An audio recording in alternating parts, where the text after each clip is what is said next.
ఒక్క చోటను చేర్చు ఊరి వారినంత ఒక్క చోటను చేర్చు ఆరితేరిన మాటల పడతివీవు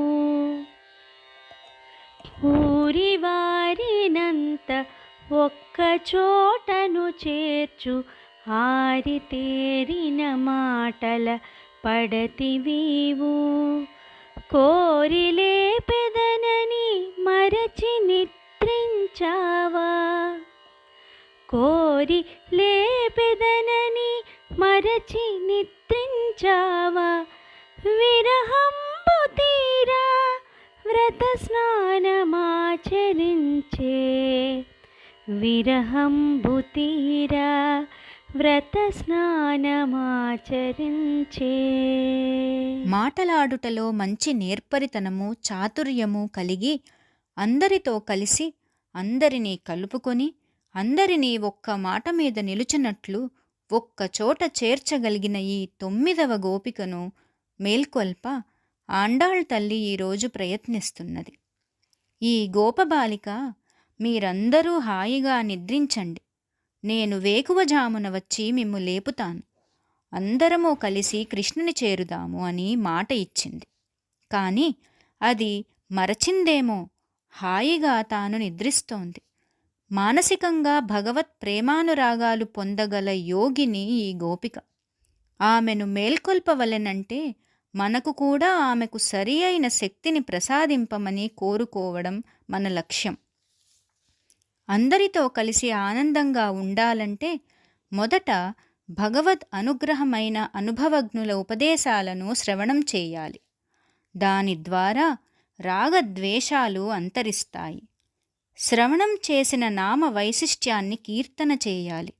అప్పుడు కోరికలను అరికట్టే ప్రయత్నం జరుగుతుంది. కోరికలు మనసులో ఉన్నను తృప్తి కలుగుతుంది. తరువాత కోరికలనేవి లేని భగవత్ కోరిక ప్రకాశిస్తుంది. అందరూ ఇష్టులుగానే గోచరిస్తారు. అప్పుడు అందరిలోనూ కల శ్రీకృష్ణుని ఏకాకారంగా చూసి కృష్ణుడు అందరివాడు అనే యోగ్యతా సిద్ధి కలుగుతుంది. అలాంటి యోగ్యత వలన రాత్రి నిద్రించినప్పుడు జరిగిన కృష్ణ స్మరణ బయటకి వచ్చినను మరువక లోపల నిరంతరము నామజపం జరుగుతూనే ఉంటుంది. తెల్లవారిన తరువాత పగటి వెలుగులో మరింతగా ప్రకాశిస్తుంది. అలాంటి యోగ్యత కలిగిన మాటల నేర్పరి ఈనాటి 9వ గోపిక. తెల్లవారింది లెమ్మని పిలువగా లోపల ఉన్న గోపిక తెల్లవారిందనటానికి ఏమైనా గుర్తులు చెప్పమంటుంది. సూర్యకిరణ స్పర్శకి ఎర్ర తామరలు ఆనందంగా వికసించాయి. చంద్ర విరహాన్ని తాళలేక నల్ల కలువలు ముడుచుకుపోయాయి. అప్పుడు లోపల ఉన్న గోపబాల మాట్లాడుతూ, మీరు మా ఇంటికి వచ్చామన్న సంతోషంతో మీ ముఖాలు కందిపోయి ఉంటే అవి వికసించిన పద్మాలు అని అనుకుంటున్నారా?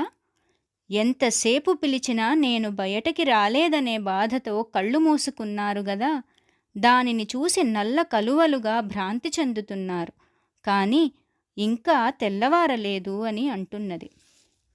మంచి మాటకారి అయిన ఓ గోపబాల, నీ మాటల గారడితో మాలోని స్వామిని చూపగలిగిన శక్తియుండి ఉదాసీనంగా ఉన్నావు. కారణం తెలియకున్నది. మమ్ము అనుగ్రహిస్తానన్నావు గదా, నీ అనుభవానికి మేము అడ్డము కాము. నీవు మేల్కొని మమ్ము కృష్ణ అనుగ్రహానికి పాత్రులను చేయమని ఆండాళ్ తల్లి ఈరోజు 9వ గోపికను మేల్కొల్పుచున్నది. ప్రత్యక్ష, అనుమాన, ఆప్తవాక్య జ్ఞానమే జ్ఞాన ప్రమాణాలు. ఇంద్రియాలకు తెలిసేవి.